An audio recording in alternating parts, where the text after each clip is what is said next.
Okay, looks like we are live. All right, well, welcome everybody to Mappy Hour.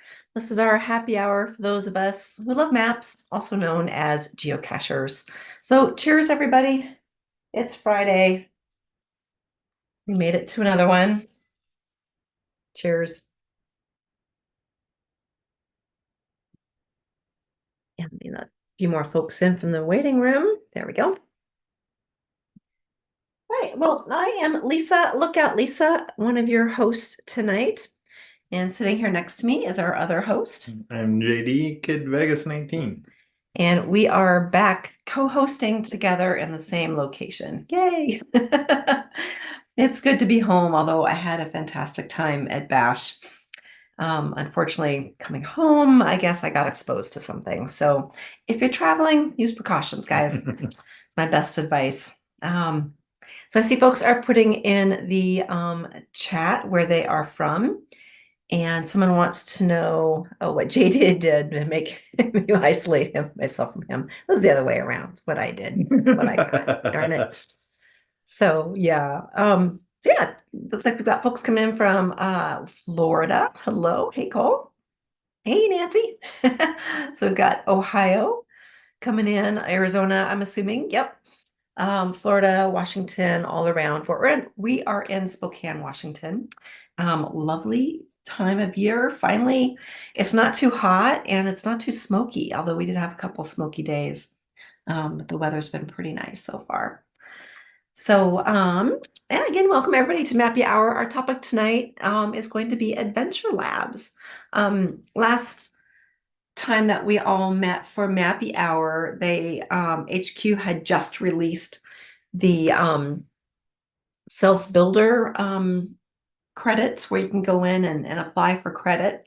And folks were just kind of figuring that out. So I thought we would go in and talk more about that and then just about Adventure Labs in general. And we've got one of the experts here, or he was here. Now I don't see him. There he is. Oh, there he is. Oh, okay, there he is. Of course he is. Excellent, Scott, who knows just about everything there is to know about Adventure Labs as well.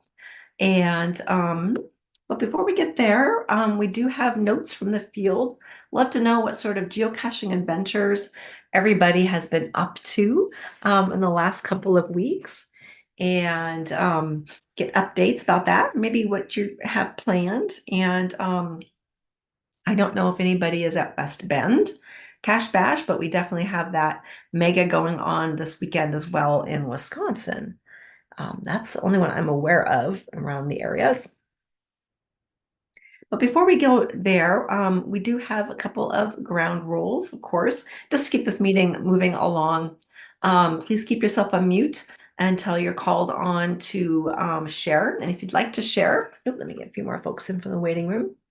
If you'd like to share, just raise your hand in the Zoom room. And although sometimes something comes up in between, if someone says something that you've got an answer for or would like to add to that out of order, just wave at the camera and hopefully we can see you and call you in if you've got something to add, a little bit out of order. That's okay. Yeah.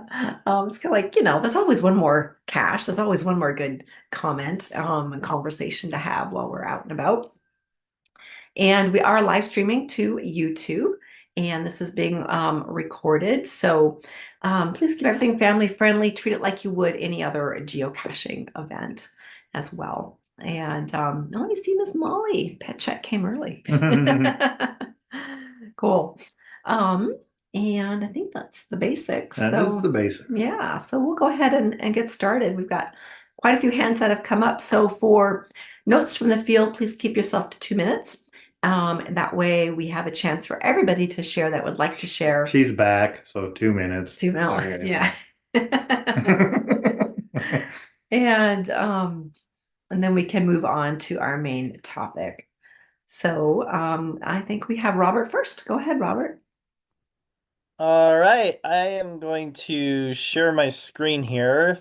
Oh, It's not turned on yet. no. Okay, try now. There we go. Um, I had a geocache I went to find today. It was a gadget cache, and No. I discovered it got smashed by some unknown Okay, muggle. now. So it was very sad to see that that got smashed and destroyed. I had a So that was pretty sad to see, and um pretty unfortunate. The owner later archived it a few hours ago just because that was the end of the cache. He had no way to bring it back, and several of the items inside that helped with the gadget were taken as well. So that was the unfortunate part of my day. The rest of my week has been pretty good. I have been hiding a lot of caches to help people with Cosmic Quest in order to be able to get them new caches around the area in order to get their points up. And it's been a fun adventure. I've contributed about 17 points myself this week.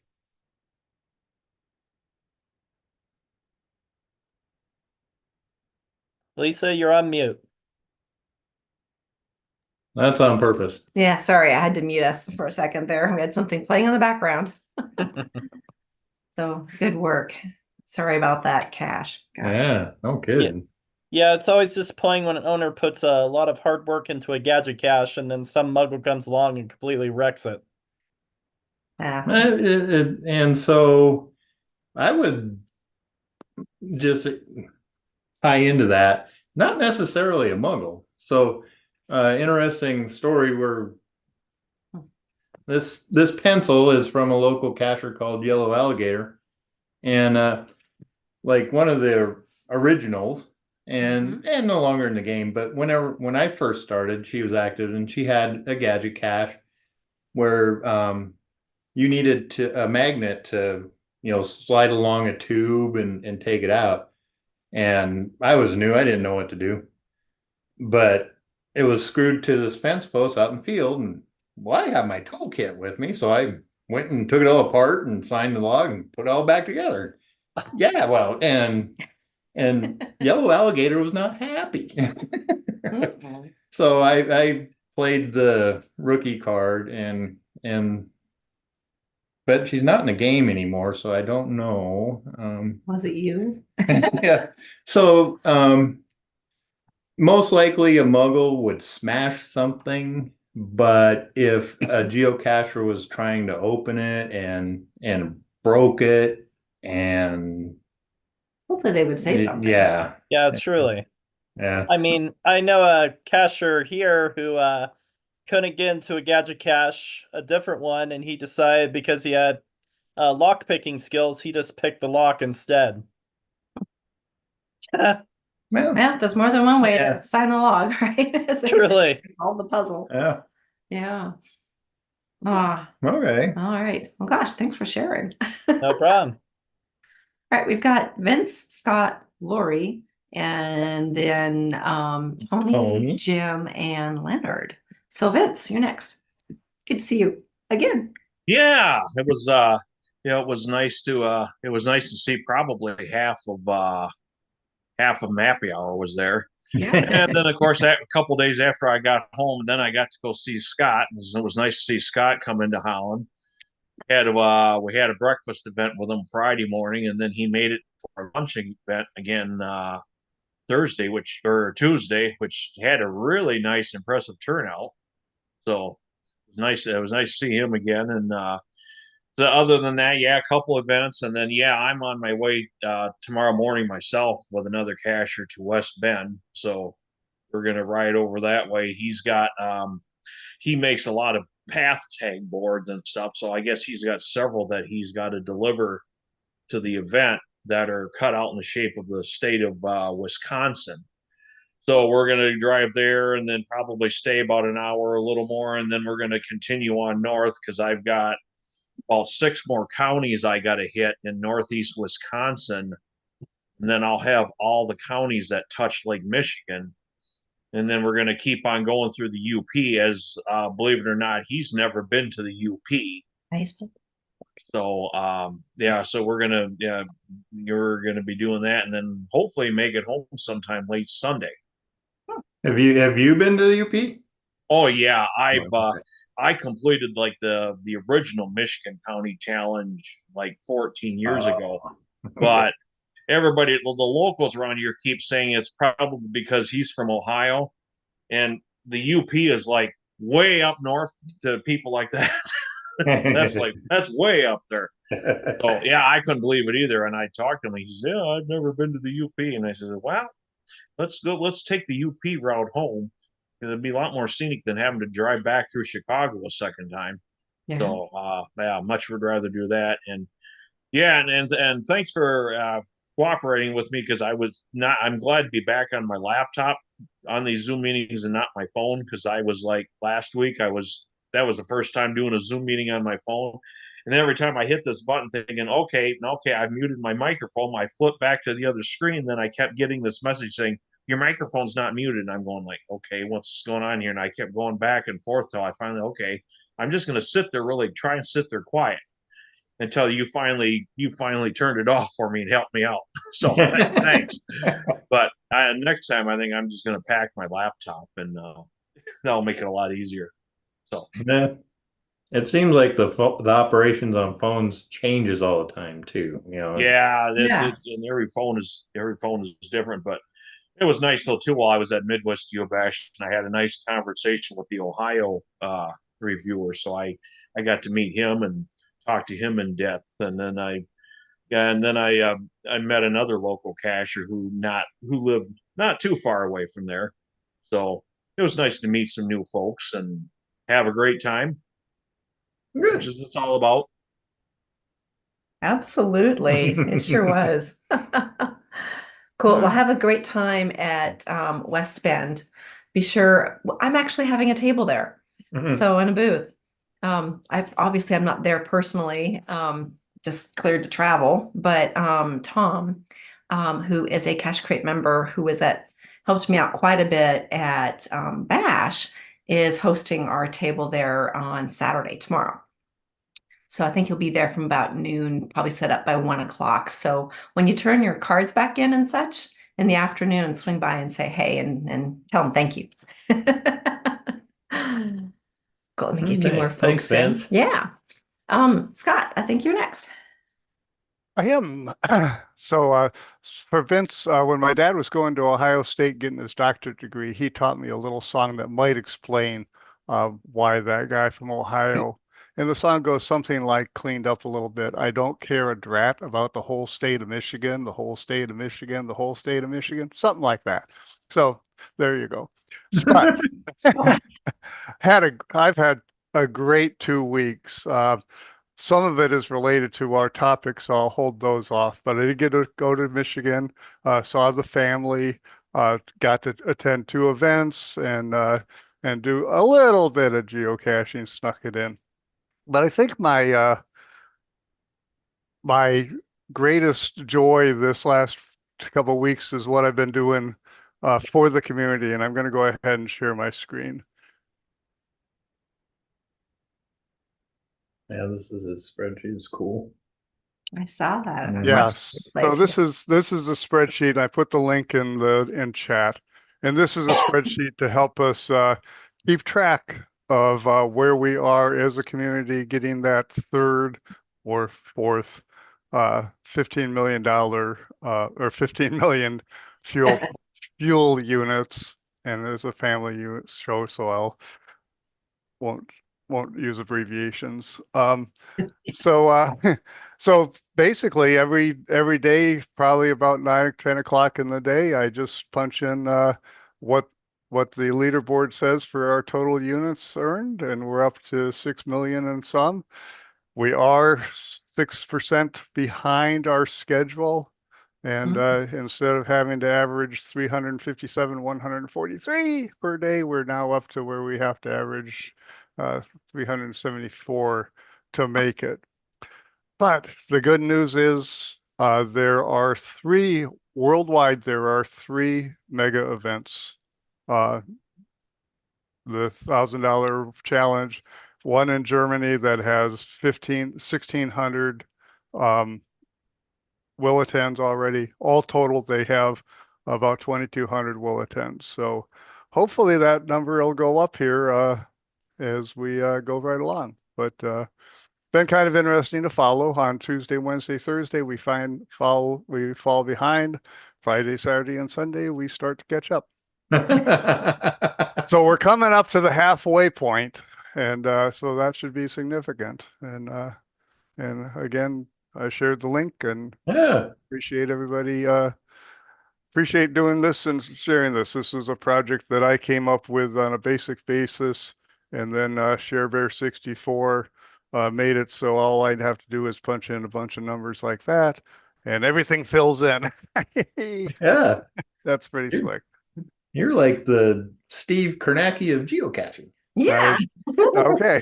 Not sure who Steve Kornacki is, but I'll take it as a compliment. He talks a lot about numbers and percentages and Yeah. plus or minus He's really Right. good during elections and Olympics. and Olympics, projecting wins and that sort of thing, and how things could go as well. So yeah, And Very he's good. entertaining doing it. yeah. So food for thought, Scott. You don't have to answer me publicly, but is this something that can be shared through perhaps Cash Advance, social media, and such? Oh, absolutely. Share it any way. Anybody who wants to share it, please share it. That bit.ly link is in there. And yeah, I've been passing it around as much as I could. Please do. Okay, awesome, cool. I've got some fun ideas on how to get the word out there about that. Yeah. Oh, with one thing, let's work hard on doing it legitimately. Let's not game the system and try and to get that done. It's going to be a lot more to us if we play legitimately. There's plenty of power trails. There's plenty of geo art.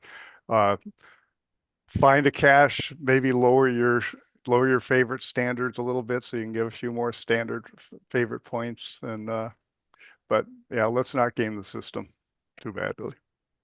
Yeah, there's no need for that. Yeah. For sure. Yeah, there's plenty of us out there having fun doing it right. So All right. Thank you. yeah, thank you. Lori, Hi, hey, back in the United States.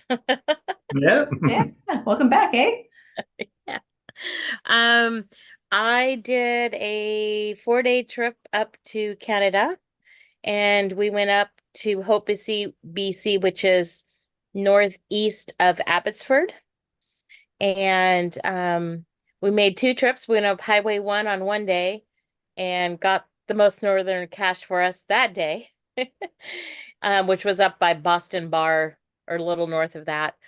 And then the next day we went up Highway 5, and we went all the way up to Merritt, BC, and got our oldest cache up there, our most northern cache up there. And it was a gold country cache, which was really cool. Really clever container. Alondro totally dismissed it, and I turned around and said, "Oh, that looks suspicious." And it was a cool rock. I think they made a cement rock that had a dome over it, and it had a PVC pipe in there and a rock in the front covering it. But the rock looked fake. But yeah, we had fun. But it was really interesting is prior to us going up, we there was a major landslide that came down by Williams Lake, BC, which was north of Hope, and covered one of the 2 rivers up there.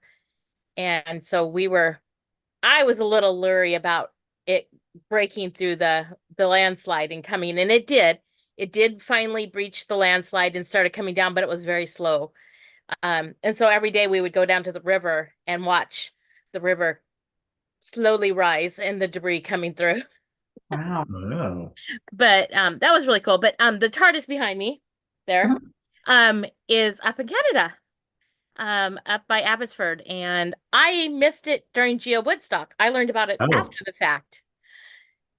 And so we went and did that, and it's well worth it. Has lots of favorite points. Oh, here, I'll post the link in here. So if you're ever up in the BC area by Abbotsford or Langley, I highly recommend to go do it. It's in a front yard. A nice deer led us right to where we needed to go. It was kind of funny watching the deer. She was trying to get away from us, but she was going right where we needed to go. But it took us a bit to get it, because we had the door open. So we just took an important clue there. So, so if you go in there, shut the door and then look around. But Right. yeah, it was fun. And the ironic thing is we were trying to come back home and we didn't want to drive through Seattle and Tacoma. And so we tried to take a ferry over to the Kitsap Peninsula, and it was going to be a 4-hour wait at the ferry terminal.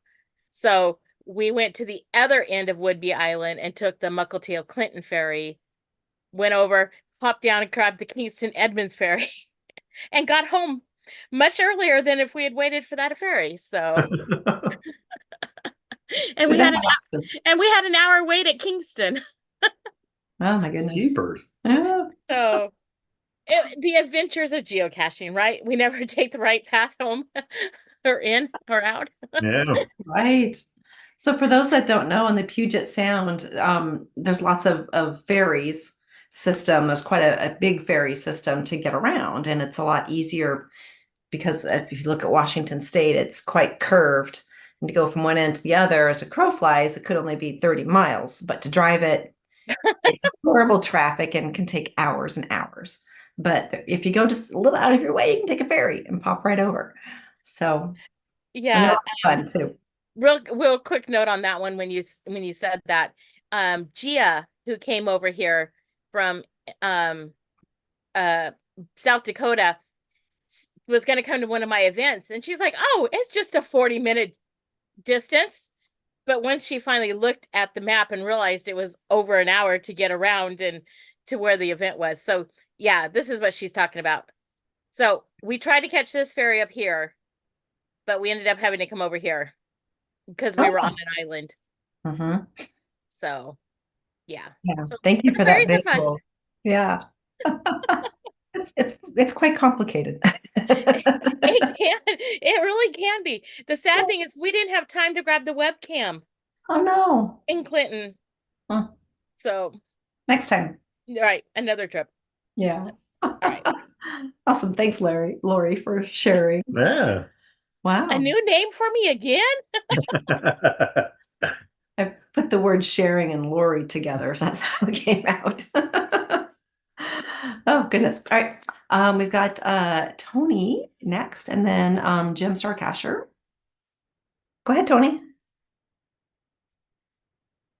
Hey, so haven't been able to do a whole lot recently, but I did get a new cache put out this past weekend and got it posted and already had several people find it and had quite a few newer cachers that have come to my TB hotel this past week. Two of the ladies I was driving past it earlier today, and they had just pulled up to it.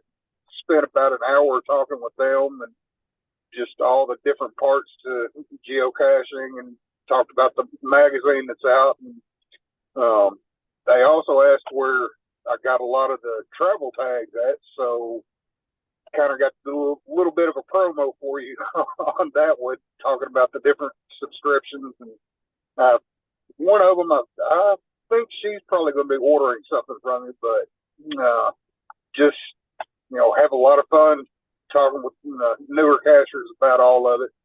And also finally got to hit my 2000th find today. Wasn't the cache that I was wanting to do because of time and everything's been going on, but I did get to go to an event today and made that my 2000th find. So, and then I think they were both coming up.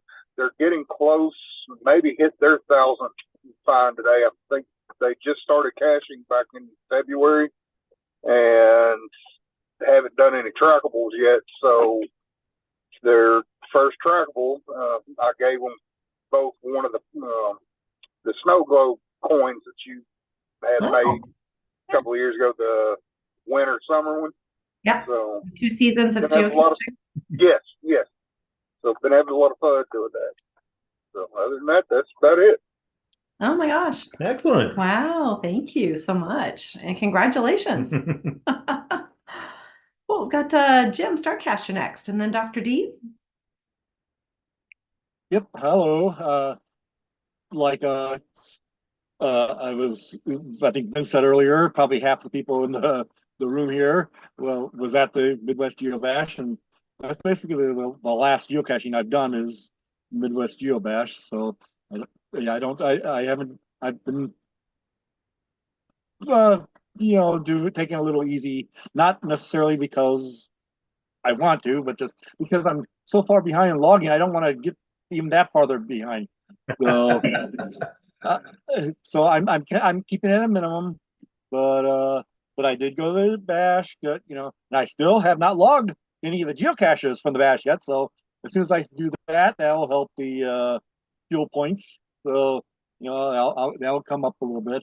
I think of course, all the adventure labs, of course, are automatic, so that's there, and that though just the adventure labs alone, and I think a few of the events that I did log, it's giving me all the first two souvenirs.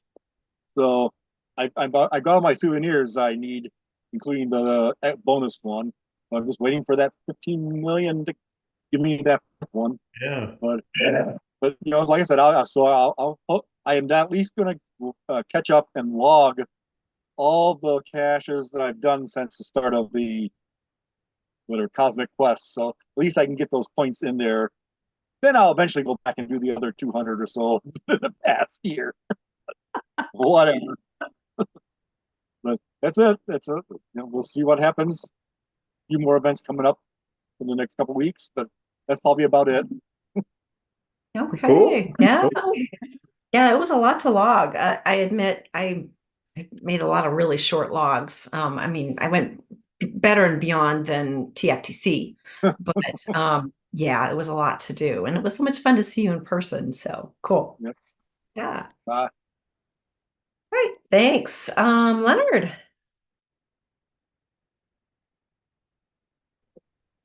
Evening, everybody. Yeah, usual geocaching. It's been kind of slow around here since our weather's been not very user friendly, I guess you could say. But years ago, there's a place up north here, a little bit towards the river. It's called Usery Mountain Park, several thousand acres. And we used to have, I don't know, there's about 50 or 60 caches in that area. And when the new supervisor took over about 3 years ago, she was anti-geocaching. And she banned them, and then we had to archive all of them, pick them up. Well, she has since moved on. So I contacted the new supervisor, and we set up a meet last weekend. And lo and behold, before he was supervisor, he was also an employee at the park, and he remembered one of my gadget caches out there. But he didn't know what it was, but another employee knew what it was and then showed it to him. So as I was talking with him, I brought in some of my new gadgets, showed them to him. He was pretty impressed, showed them to all the people in the visitor center. So he's granted permission for the gadget caches, but he doesn't want trail caches because that was the reasoning behind those getting banned, is people going off trail. So okay.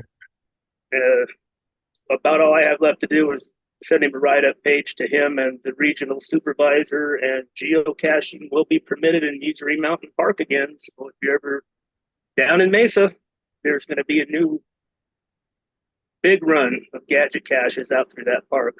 So, good news for geocachers down here again. That's Perfect. awesome. Good job. Work. Yeah. Yeah. Cool. Thanks, Leonard. We've got Melissa, Tom, and then Donnie and Beth. Yes, I have personally been crushing the Cosmic Quest. I have earned 413 points so far. Excellent. A lot of that I do have to thank Midwest Geobash. But last weekend, my husband had a convention in Milwaukee, Wisconsin, and I went with him. Wisconsin was a new state for me.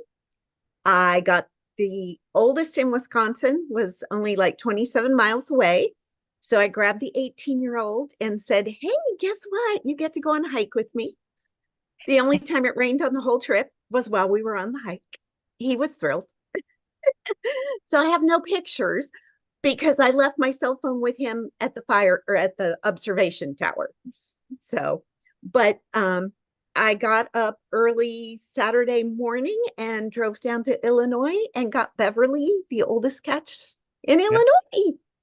So Yay. it was rather an exciting geocaching trip that had to be fit in a couple of short spans, but very exciting. And this weekend, I'm off to a wedding in New York and hoping to catch some counties along the way. So it's been fun. And it was so awesome meeting you in person, Lisa. I had fun camping. Absolutely. Yeah, it was really cool. It's like I've known you for so long and it seemed like we had met in person, but we really hadn't ever. So it was great to hang out so much and and be camping and out caching and doing all the fun stuff. If you want to, we got people in the Oh, we waiting room do all of a and the mouse sudden. is way too far away from me. Yeah, there we go. Cool. Well, thanks, Melissa. Thanks, Melissa. Yeah. And thanks for helping me get all of those labs. Like my phone, I wasn't connecting close enough until we made that special trip out. So thank you. So we've got Tom Fuller and then Donnie and Beth.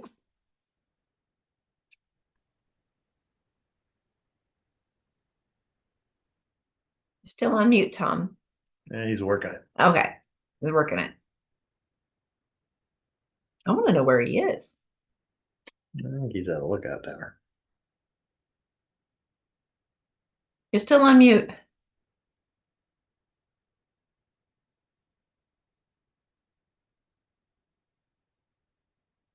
Hey, Charles. Hey, Charles. Hello. Until Tom starts talking. So Tom, I'm gonna jump ahead to Donnie and Beth and then let you come back in when you can get your mute turned off. So go ahead, Donnie. Beth, Hey, see you guys. we've been moving around, traveling some. Nice. Where are you now? We finally got home. We're home in the South Carolina, so Well, we went to Greece Greece. and Rome and Italy, did some geocaching, but it was hot. But I've got two questions. Since my trackables are in Germany and Netherlands, is there an interpreter on this geocaching app? Do you know, for different languages? Yeah. Not on the regular app. Google is your friend there. Yeah, I was just wondering if they had one. Okay. And another question, Lisa, your company, does it sell the 3D caches? Do you We are make the actually- different little ones? Currently, no, but we are working with one of the fellows that makes quite a few of those. And Okay. we've been sampling them. I can give Because you guys somebody, two people on Etsy get all my business, so I figured I might as well buy them from you, because I buy them from Etsy and it's like 2 or 3 that sell on there and make really cool stuff. So Yeah, the particular problem with 3D printed stuff for Lisa's operation is the volume. Yeah. You need 300 to 500. 400 pieces. Yeah. And per order. And from what I understand, 3D printing is not a fast process. Yeah. But they're really cool for people like on Etsy that build 2, 3 of them, put them on, and yeah. We are working with somebody that can mass produce at the volume that we need. And we've received some samples, but we're still in the product development stage. Well, the big acorn is the neatest one because they can put stuff in it. Yeah, if you've seen that. But so Billy Dreer, Dreer Island State Park is still hopping because we got about 40 out there. So awesome. Got all the really cool stuff for the kids. But we're the ones that put the caches. We got 144 hides, but we don't really have that. We've only got about 75 finds. We're just the hiders. So hiders are very important, huh? Yeah, we need Yeah, a hider so we can all go find them. So thank you. It brings a bunch of people, you know, we have a bunch of brand new geocachers out at Dreher Island because we'll notice they signed up the day they start caching. So I think the rangers are telling about it. Of course, they're doing the basic one, but Okay. so yeah, we've got 144 hides and already got 178 favorite points. So, you know, they like our real cool hides. That's awesome. Well, good work, you guys. Yes. Yeah, we're getting ready to go back to Greece. So let me know when you start selling them because you might as well get my money instead of these other people. Thank you. Thank you. All right. Yeah, if you're on our email list, which apparently you are, since you get the emails to come here Yeah. to our Zoom calls, as soon as we get them on the website, we'll definitely be getting the news out and on our Facebook page as well. Okay. Well, just let me know. Yep, we will. Cool. Thanks, guys. Tom, did you get your mute figured out yet? On your phone? Doesn't look like it. I don't think so. And we can't unmute from here. No, you can't do that. That's invasion of privacy. If I can make a quick suggestion, if Tom's using an Android, he should just be able to tap the center of the screen, which will bring up controls at the bottom, and the microphone is to the left. If he's on an iPhone, then I have no idea. Yeah. Or you sometimes just swipe and you see something, but again, it changes. We'll tell you what, let's move on to, well, yeah. Our geocaching this week's been, for me, for the past 2 weeks, nothing. And but this past week, I have a good excuse. Big family reunion last weekend. It's been lasting till Sunday coming up. Yeah, we still have family lingering in the area. But Sunday, plan to get out there and do my part to kick these aliens off of our Earth. Yeah. Or is that what we're okay? Help them. Oh, help them. Okay. Yeah. ET cash home, I guess. I don't know. Yeah, we're gonna get some caching in on Sunday in Idaho. So looking forward to getting back out in the woods a little bit. And obviously I did a ton of geocaching out at Midwest GeoBash, and I just had a blast. It's been 13 years since I've been back there, way too long, and already making plans for next year. Super excited. But unfortunately, I got COVID on the way coming back. So I've talked with a lot of folks that I hung out with, and nobody's been sick. So it doesn't seem like I got it there. It must have been on my flights coming home or the airports. So I didn't do any caching because I didn't feel it up to it for a good week. And then just getting recovered and then playing catch up. Scott, go ahead, Scott. So last time you got COVID, you had a long COVID. Did you get, I mean, don't share this if you don't want to, but have you recovered quickly? Yes, this has been nothing like last time. Nothing at all. I can definitely say, yeah, I definitely had long COVID from my original infection that I got at the end of 2020. And I'm even in a research study for that still. And they basically recovered from that. But this round was nothing like the original one. It's a different virus. I had the original OG. This is whichever one I got. The tests don't tell you exactly which one it is, but it's definitely mutated. And I've had, vaccines on board, and I already had it once. So I felt like I had a good toolkit to fight it. And I did. It was just like having a cold and for about 2 days, and sinus issues cleared right up within 48 hours. And same with the fever, that went away. And it was just exhaustion after that. And I really feel pretty much back to normal, which is nothing like last time. So good news. Oh, and I had Paxlovid too. So I did take that as soon as I tested positive, and pretty sure I had it. My first test was negative. I retested again a day and a half later, and it was definite positive. And then talk about being back to normal and positive. Tom has figured out how to I noticed that. Tom, get unmuted. Tom, you're ready to go. Yep, can hear you now. Can you hear me? Okay. I just wanted everybody to know that today is Smokey Bear's 80th birthday. Oh, that's right. Right. Happy I'm wearing birthday. Smokey Bear 80th birthday shirt. Yes. Okay.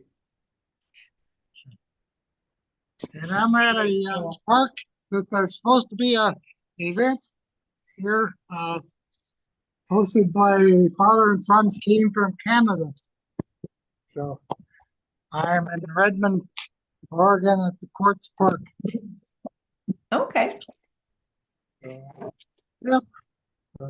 I just wanted everybody to know that tomorrow I go to a Smokey Bear 80th birthday party in Miller Lake, west of Chemolt, Oregon. Very nice. Awesome. Well, happy birthday, Okay. Steve. Yeah. Yep. Yeah. Glad I could get it off mute here. Okay, Technology. that's it. Oh, Yep, yeah. Okay. Thanks for sharing. Well, I'm looking Going for around. Mike's comment in the only you can take yourself off mute or something like Oh, yeah, pretty much. Yeah. I'm on my phone right now. Typing is a real pain. that. Okay. So yeah, J-Car, I think I have a feeling what that link leads to. There's also a really funny bit the Simpsons did with their aliens, and it was, you know, how to serve humans, and no, they dust off the jacket, and it's how to serve humans, dinner, and then they dust it off some more. How to serve humans for dinner. Words matter. Yeah. Yeah. Oh, well, we've got Charles Yep. to chime in now that he's been able to join us. So go ahead, Charles. Yeah, good evening. I've been having some issues with my computer tonight. What have I done for the last week? Nothing. Recuperating from GeoBash. Had a great time. They were very proud to announce that they actually are not having a mega next year, but they've been awarded block party status. Yes. So that's even more rare. So I think a lot of us were there this time around, and met a few, saw some faces in person. Melissa, finally got to meet you, and Bob and Lisa was there too, and a whole bunch of people. Vince saw in person. We just stumbled upon as we were walking around. So it was a great time to have. If you've never been there, got to go. And especially the camping. If you camp, you got a trailer or something, or even a tent. Just go out there and just join the party. Scott, you're such a bad influence. I had to go and do 2 shifts and to help out again. But it was great because you get to meet a lot of new people, and that way too. So it makes just to give back a little bit to this the various organizations that are happening. So, but basically that's what I've been doing, and nothing. Just preparing my next few trips now. Next weekend I got another mega in Ontario, so that's a little closer to home. Then I've got one in I'm going to Niagara Falls for a business trip, and I'm taking my camper. Weekend before and weekend afterwards, we're going to be going to some catching and another event out there. So that's basically all of them working on right now, and of course trying to log in all those path tags I collected over there. Probably got about 260-ish on my last count. New ones, got some coins and trackables, this and that.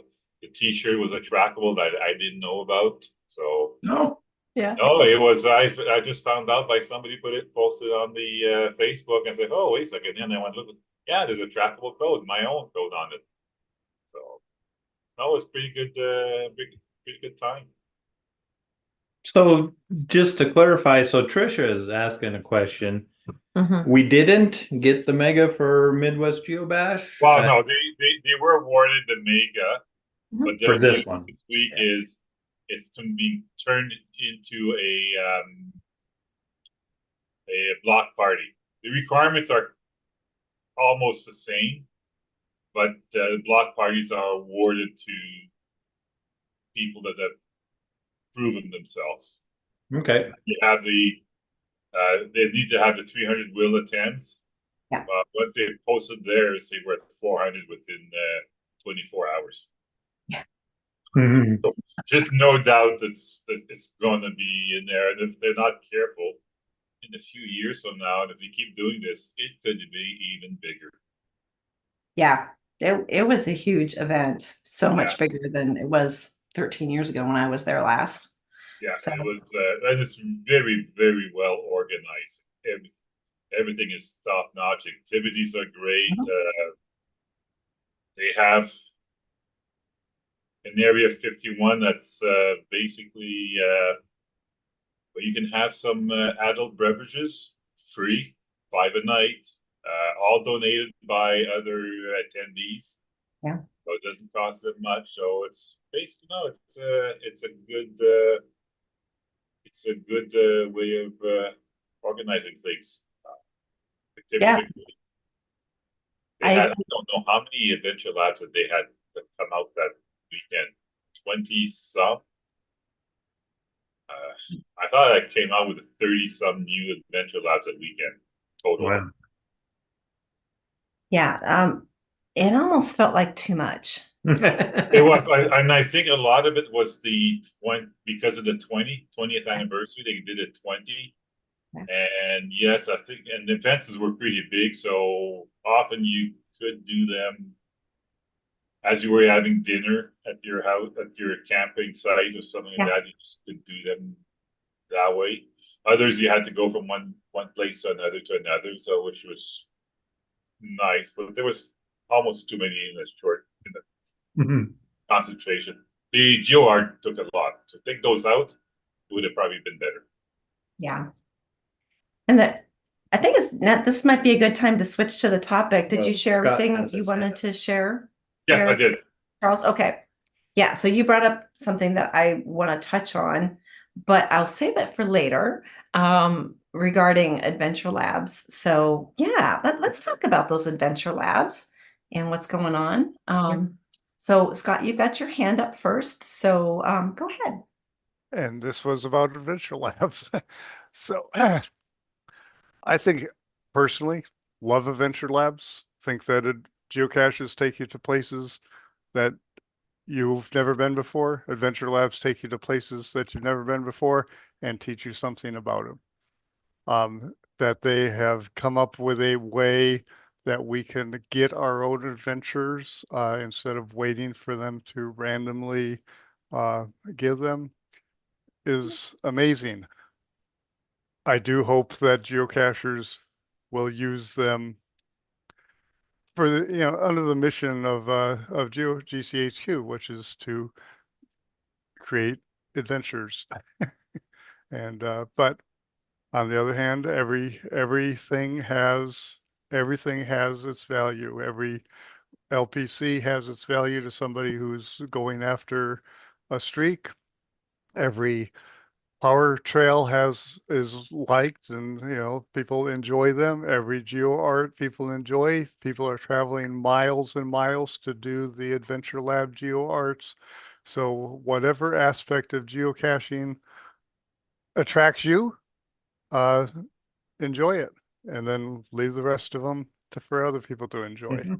Um, but I love the fact that I was able to go in, and I actually have three three premium accounts that I have control of, and so that I was able to go in and get 3 credits just is fabulous because now those of us who want to set adventure labs, we can set adventure labs. Those who don't have Yeah. to. They were not going to get the credits. And so I really think that it's a real win-win situation. It's really something that GCHQ has done a really good job. The criteria I think are fair, that they dropped off. I understand the the concept of let's get rid of the bottom 10% of adventure labs. But I'm really glad that they listened to the many arguments against doing that from the community, and they dropped that criteria. So hey, for me, I fully intend to. I have already set and created, and one adventure lab is active. I'm in the process of setting one in Michigan. Had the sheer joy. My granddaughter is an intern for the city of Holland, Michigan, working in their marketing department.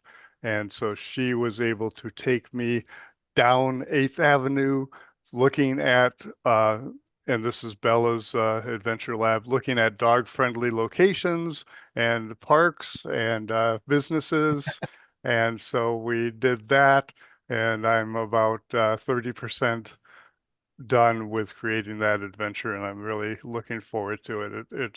It's going to be pretty unique and different, a little bit different, a little bit elevated. So that was that, I guess, is the summary of what I think of what they've done, and I'm looking forward to it. I think one of the biggest benefits of these adventure labs in general is you don't need to live within proximity of where you set it. Yes. And that allows for great freedom. The number of times, we've traveled on the road and, this would be an awesome place for a geocache, but we the couldn't way it maintain won't it. get published. Yeah. Rightfully so. Mm-hmm. And so, yeah, that's one of the biggest benefits I see. And I started geocaching right about the time that virtuals became extinct, if that's the way to put it. Yeah, just And grandfathered. Yeah. and so I don't know what the rules were for virtuals if you also had the same proximity issues. I live in No. so I could place one in Hawaii if I wanted to. Yeah. Okay. Kind of like an earth cache, Okay. I assume. Okay, so yeah, so that's one of the things I really do like about the adventure labs for sure. Mm-hmm. And then Yeah. If I could share kind of an epiphany I had in Flagstaff that I've shared other places. I'm at Flagstaff and I'm doing an adventure lab about one of the mansions there. And I'm reading, I'm learning about the mansion, I'm learning about its history, I'm learning about its architecture. I'm I'm counting something that has to do with the building. It really is hitting all the check marks for what I think is a good adventure lab. Had that been a geocache, I'd probably be looking at a pill bottle in the split rail fence and not even noticing where I am. Yeah. Okay. Yeah, where the lab makes you look at and appreciate, hopefully, what you're bringing people to. Yeah. If you read the description. Yeah, so we have the same problem. Yeah.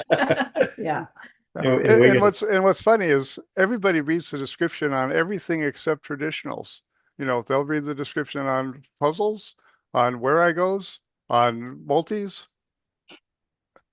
Let's get into the habit that adventure labs are not traditional geocaches, even though for the most part they're at the posted coordinates. Yeah. Yeah. Good And point. going to do a little shout out for Vince because providing I get approval on my on my bonus cache, Bellagio is going to have a bonus cache there, and Vince is agreed to go ahead and maintain it for her. Excellent. Oh, that's wonderful. Yeah, nice Thanks, to Sam. have friends. Yeah. Yeah, definitely. Yeah. That's it. Okay. Okay. Thanks, Scott. Yeah. So I've got Dano. Dano. Good to see you, man. Yeah, it's nice to see everybody. I jumped online when I saw Adventure Labs. I travel a lot and airports can be so boring. Auckland, New Zealand has an adventure lab in it. And that's because the rules are we have to have public access. You have to have a plane ticket to get in the airport. And SeaTac Airport also allows that. You can make an appointment and get in there without having a ticket. So I set up an adventure lab in the South Terminal, the international terminal, and that airport was built when there was no art requirements, low budgets, trying anything to find interesting, like the sign that said JAL, Japan Airlines, what does that stand for? And of course, then they changed it 6 months later, moved it around. One time I decided to have upstairs where the lounges are. What kind of coffee do they serve British Airways? Yeah. You may have to ask somebody. And then a week ago, I got a message. They're changing the coffee brand. So I had to quickly Google that and put a new one in. But the hardest one is, of course, Google Maps acts very strange there in the airport. But people stop at the one where there's a picture of Seattle, and I asked a question about I-90. What city does it end at? Tell them they'll have to Google it. It ends in Boston. My mom always told me that. And people seem to stop right there when they're going to have to Google it. It's like, what is going on? You can go, hey, Google, where does I-90 and finish it? Does anybody have suggestions? And I'm wondering how they can't open up more airports. I mean, what else is there to do in the airport for 3 hours? Adventure Lab is simple. Just comments there from all these experienced radiant geocachers. So Dano, what if you're from Boston? Doesn't I-90 end at Seattle? Yes, it does. well, you can go to Logan Airport and go answer that one. Oh, there you go. Okay. I like that. Good. Yeah, we worked on that. Yeah, so we had problems with the British Airways because we did go in and ask, and they didn't know. They were clueless. They were no help. Clueless. Yeah. Yeah. So, but it definitely helped to kill some time. And I own one in the Spokane airport as well. And I love getting, now that we can get reviews and see them, that people are doing the labs and, enjoying it as something to do to pass the time while you're waiting. Because I always hurry up and wait in airports. And that's so, you can save them. Yeah. Well, so Phoenix Sky Harbor is one airport that I go through a lot. And sometimes I'm stuck there. One time I was stuck there for 8 hours. Oh my God. And if I had a saved Adventure Lab, that would have been helpful. Even if it had the maximum radius, I would have hiked to where I was supposed to be. You had the time to do it. Yeah. But yeah, and so that's what I appreciate about yours is it wasn't that open. You had to go somewhere to get there. Yeah. And that was cool. Yeah, to get the proximity, not just too wide open. Yeah. Yes, Vince, you got your hand up. Yeah, I was just checking my stats, and I've got like 6 active adventures right now. And ironically, my lowest rated one was my first.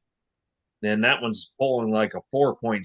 So I must have practiced a little bit, because all my remaining ones they're rated 4.8 or 4.9.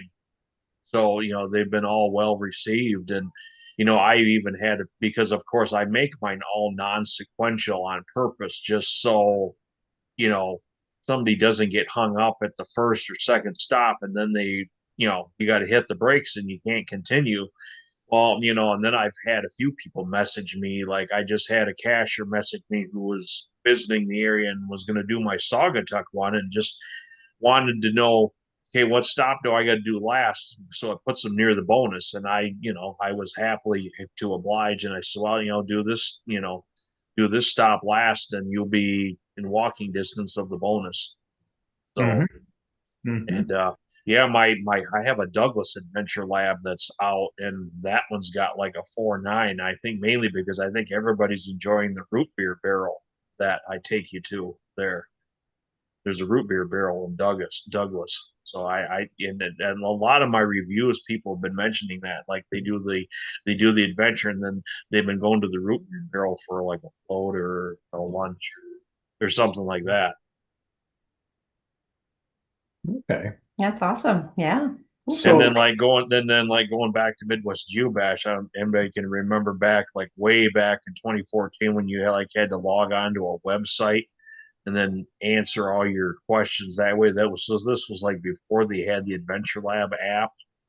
So that was, kind of a pain that they've come a long way since then. And then yeah, like that 20 geo art that people were talking about, like I had several of them that already had the check marks on them, mainly because I did them when they originally came out. I was looking, I was like, oh, I've done some already. Well, that's because I attended Bash those years and got to do them. So, but yeah, I'm looking forward to the new one in Holland that's going to be popping up pretty soon. So that ought to be interesting. I'm looking forward to that one. But just don't be surprised if I don't do the bonus right away, because like I've got two adventures out in the Outdoor Discovery Center that I did, and I banked the bonus mainly because I was working on my 366 mystery grid. So I was leaving all the adventure bonuses in the bank for in case if I needed those for those days. So yeah. Makes sense. Why not? Yeah.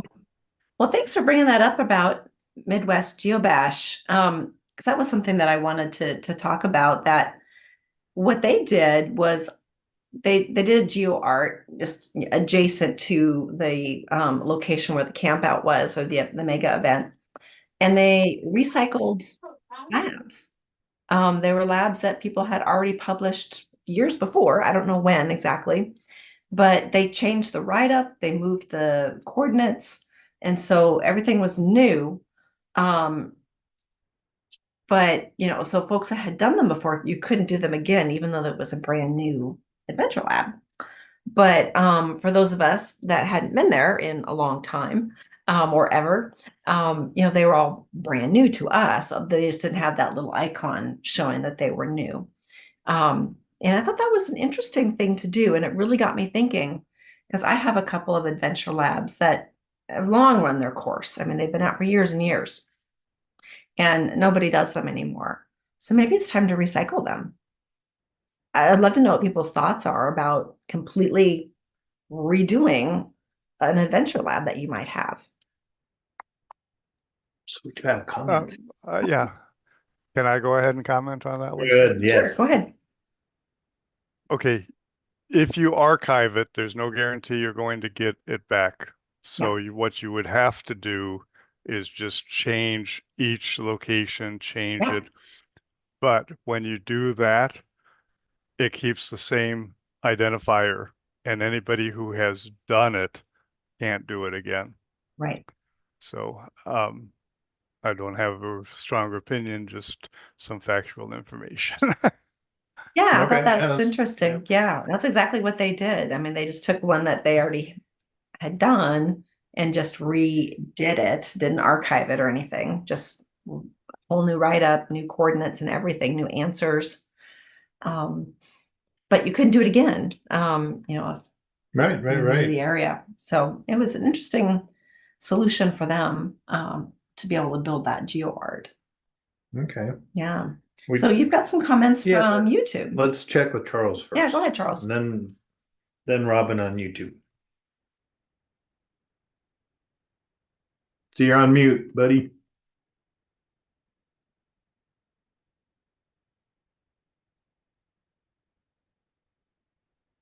What's worse, it's metric mute.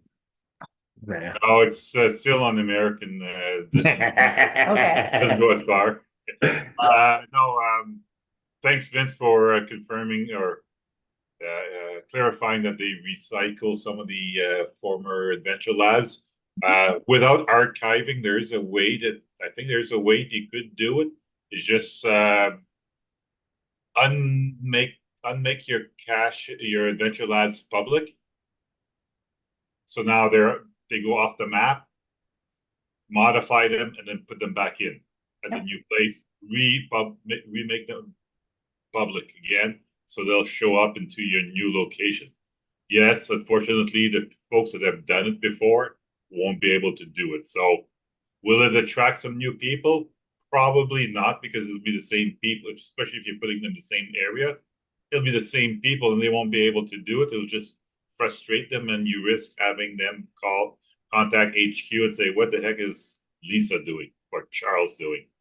But going back a little bit, I had a cashier around here that had one of the first Adventure Labs, and what he wanted to do, he published it in Ottawa. It was done, and he wanted to bring it out to another event somewhere else, have them use it there for their big event, and then bring it back.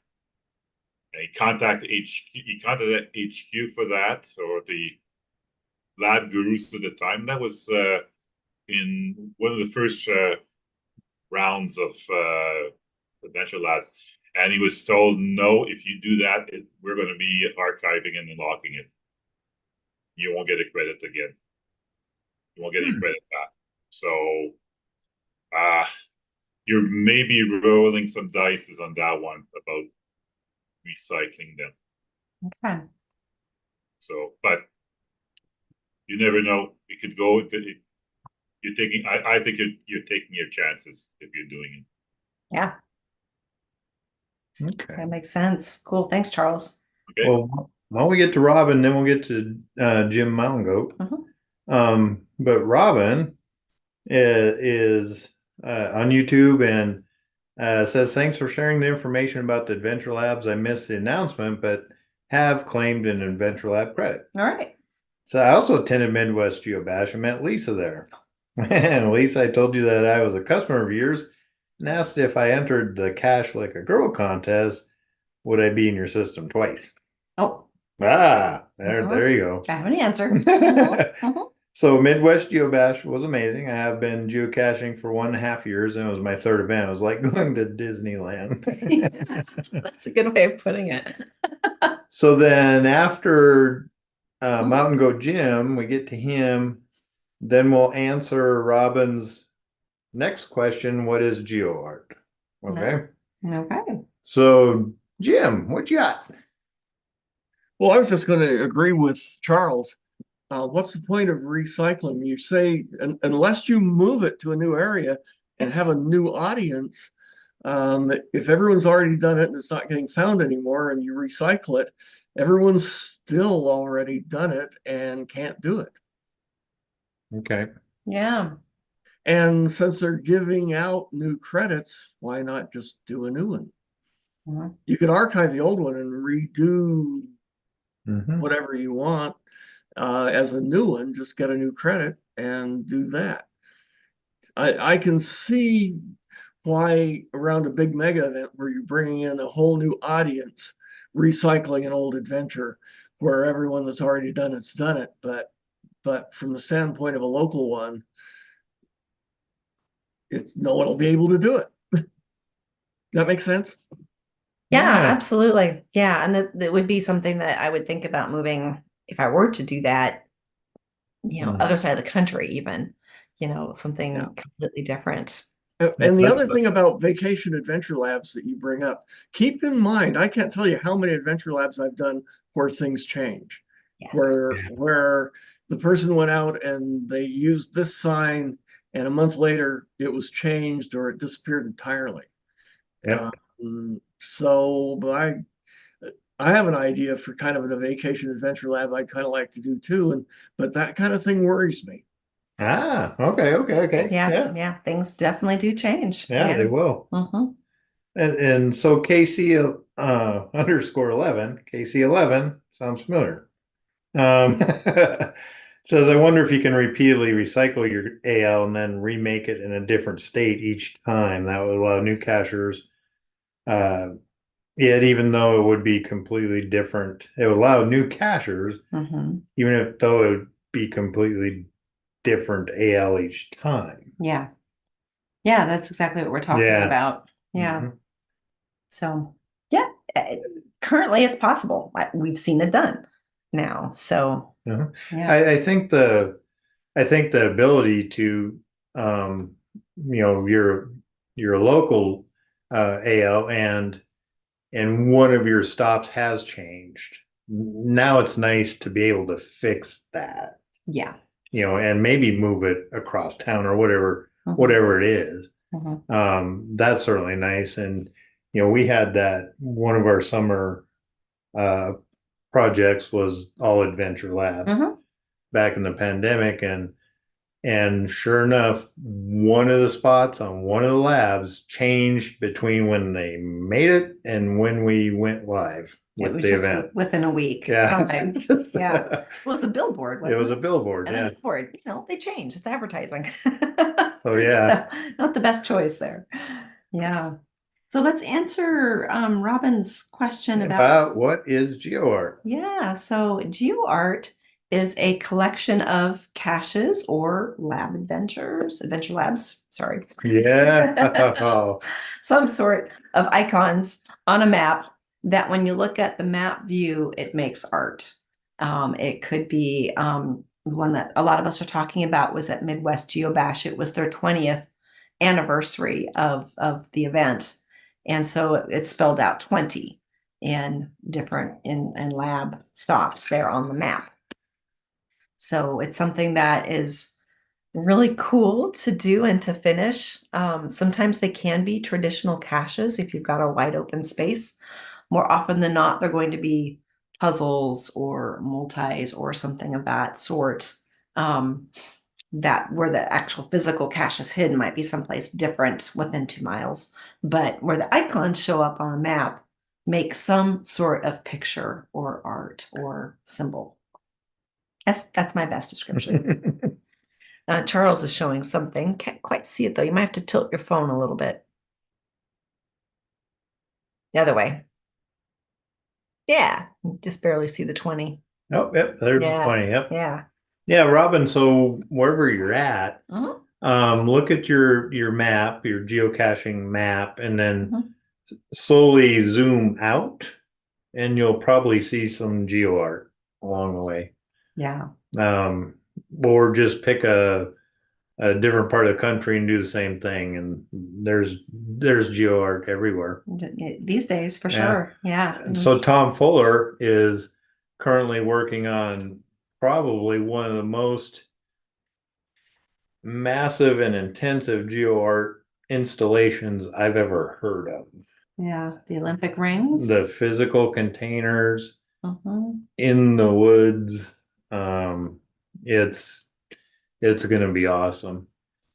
But back to Adventure Labs, the one I'm developing a pet peeve with Adventure Labs, and that is we experienced it in Alaska, and there were multiple stops at the same statue. So different for different labs, different adventures. Yeah. and so okay, well, I can understand how that would happen, right?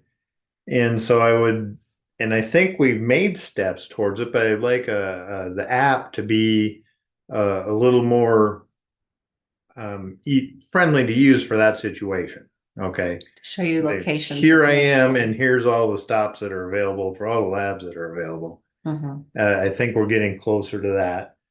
And the other thing that is that bothered me from the beginning, and I haven't checked to see if they've made it better, is the stats of your labs, the fine stats. We put together this summer event thing I was telling you about where it was all made out of Adventure Labs. And yeah, you can go get statistics on who's finding your labs, but it like quits. It's like the first 10 finders. And then you're done. And the first 10 comment, and they're generally the same people, right? And at each stop. And so I'm hoping maybe GCHQ can now devote some resources to maybe making, the stats more interesting, for people like me who like baseball, and that's what stats are all about. So I think our stats man might have a comment there. Scott, did you have something to add? But before they do either of those, which are very legitimate, I hope they make it so that Adventure Labs can be played offline. Yeah. I would agree with that. And that is their most requested feature request. Yeah, because the GPS still works. Yeah. When you're offline. Absolutely. You can do right. You can geocache offline. I don't know why I'm hoping that they will soon make it so that we can do Adventure Labs offline. Yep. Good point. Good point.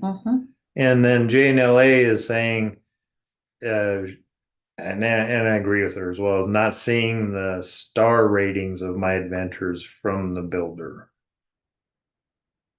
Yeah, the builder is still quite clunky. I just had to go back into that yesterday, actually. Had somebody message me about one of my labs, and it'd been so long I couldn't remember what the heck I'd done. So I had to go into the builder. Well, it's not that user friendly. Yeah, so Jim Mountain Goat Buzzkill. Yep. Yeah, they are full price. Yeah. But if there's only a guy that lived like within 2 miles of us, we could complain incessantly to until he goes and gets this fixed. That would be great. It's what fixed? All of our complaints about Adventure Labs. Oh yeah. Oh yeah. I don't know about that. Well, yeah, I guess probably is time to wrap this up. It's past our dinner time here as well. But I just wanted to make, well, two messages. One is tonight's obviously sponsored by Cash Advance, and we are doing our giveaway. It is the Cash Like a Girl giveaway, and guys can enter too, for sure. But if you got a gal that that you want to share this with, it's pretty cool. Let me get the link for that. I should have had that pulled up here. Hold please. While she's doing that, Robin on YouTube says, I love to complete Adventure Labs when I travel.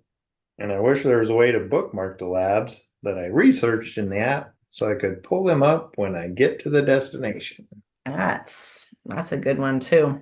Mountain Goat or Mountain Bike, are you listening? Yeah. Mountain Goat's listening. I know that. Yeah. Oops, that didn't. So, Lisa, can I make a great suggestion? Have her go onto the computer, click on that link, and it'll bring up the page, and that page has a QR code on it. Print that page out and take it with you. And then all you need to do is scan that QR code, and it'll take you right to the Adventure Lab you want. That's a great suggestion. So on the computer, Scott, I'm confused. So you go to. I'm gonna get Hilo. You guys figure that out. Here comes the cat. He's crying. Okay, so on the where do I get the QR code? Let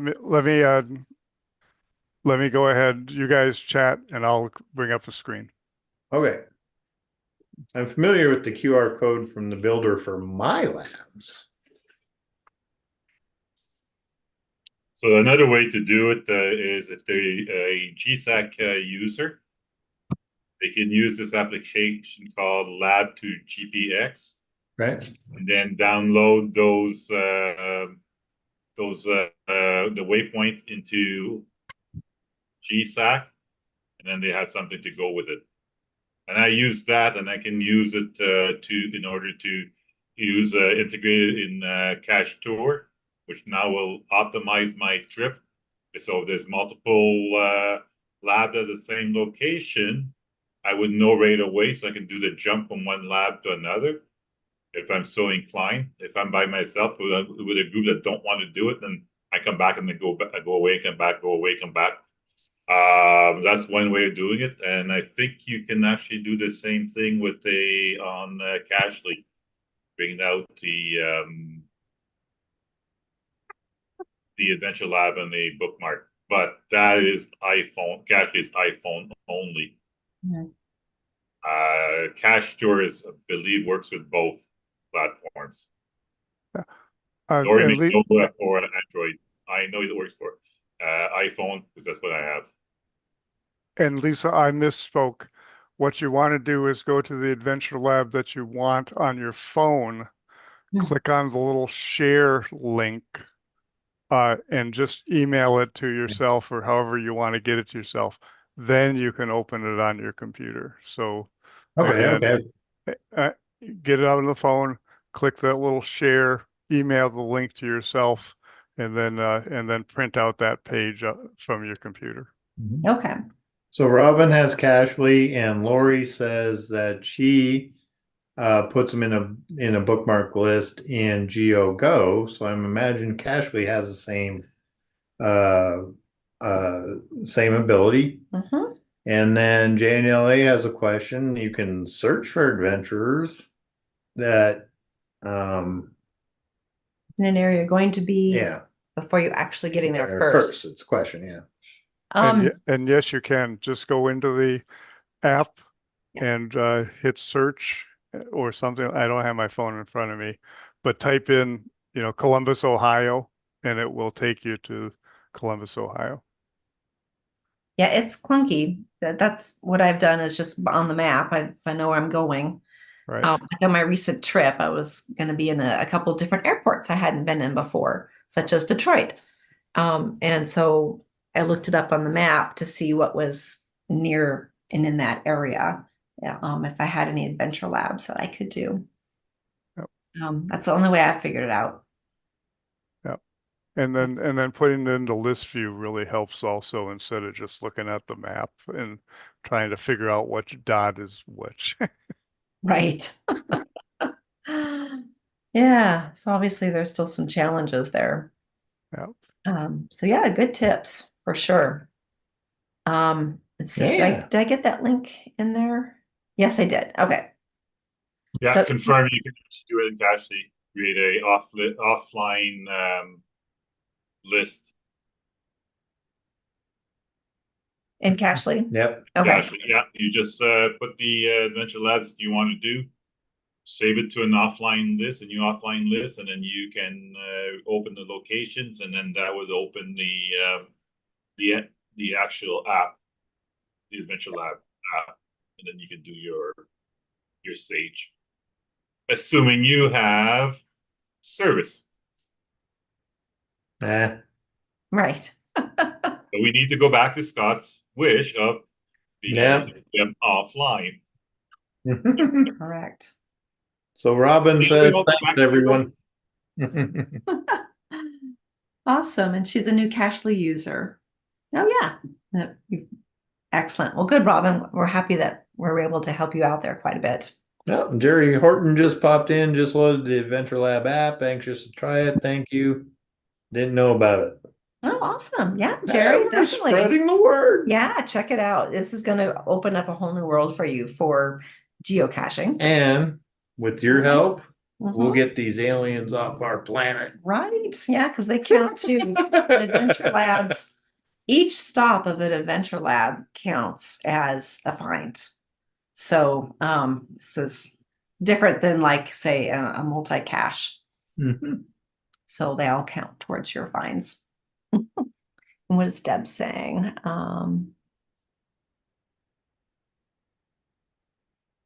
Yes, Deb is saying yes. You have to turn it. I believe it's on your profile to turn on the feature so you can see all of the different stops for nearby caches. So I don't know if Bob's waving his hand or is he just saying, hey. Oh, hey, Bob. Hey, Bob. Go ahead. One thing they could fix is every time you log out or get logged out because the system crashes, you have to return on those settings. It's called premium features in your settings, because every time you log out, it resets them to off. One time I was looking at one, I'm like, why are my other labs not showing up? And so I went into my features or my premium features and it was turned off. I was like, oh, I had logged out to log Molly's finds and then logged back in to log mine, and it was automatically defaulted to off. I don't understand why they can't set that to default on. Exactly. That's my only comment. Or whatever setting you set to keep it there. Yeah. And if the app updates as well, That's what, yeah. it automatically defaults to off as well. So if you're not seeing other lab stop locations, go in, you have to reset it. It's another frustrating thing. Yeah, JNLA. Yeah, that must be what it is. So I think we're just gonna port the copy of the chat chat to mountain bike and to HQ in the Adventure Lab team members there. Well, don't worry, I'll redact all of our usernames here first. So okay. Awesome. Well, I think we were able to help quite a few folks, and we all learned some cool things too about Adventure Labs. So again, be sure to check out our giveaway. It goes through Monday at 5 p.m. So this is your last chance to enter. And good news, we're now giving away 2 grand prizes. We had another cashier step up and say, I love what you're doing, Lisa. This is not a girl. This is a guy that did this. And that we wanted to double up and cover everything for an additional grand prize. So we're giving away 2 grand prizes. So be sure to enter early, enter often. There's lots of ways to enter. And that link, I'll put it in again. I think, there is that. And then I just wanted to end on a message. And I'm not crying. So the cashiers that have gone, our friends that may have passed. Jim Mountain Goat and Leonard, you might remember Miriam. Wooly Moran, a local cashier, she passed away today. Breast cancer. So I just wanted a toast to our cashier friends.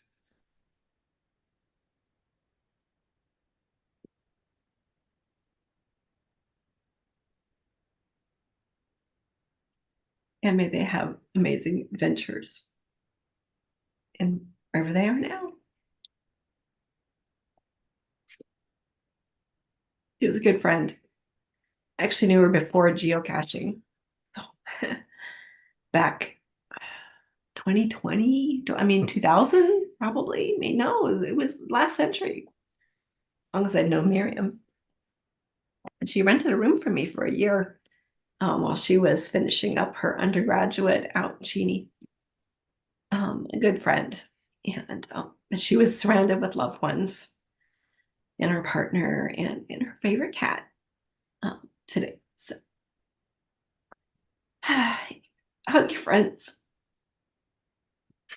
Let them know. And we'll see you all in 2 weeks. And those of you out caching, us too, have a good time out there. Enjoy.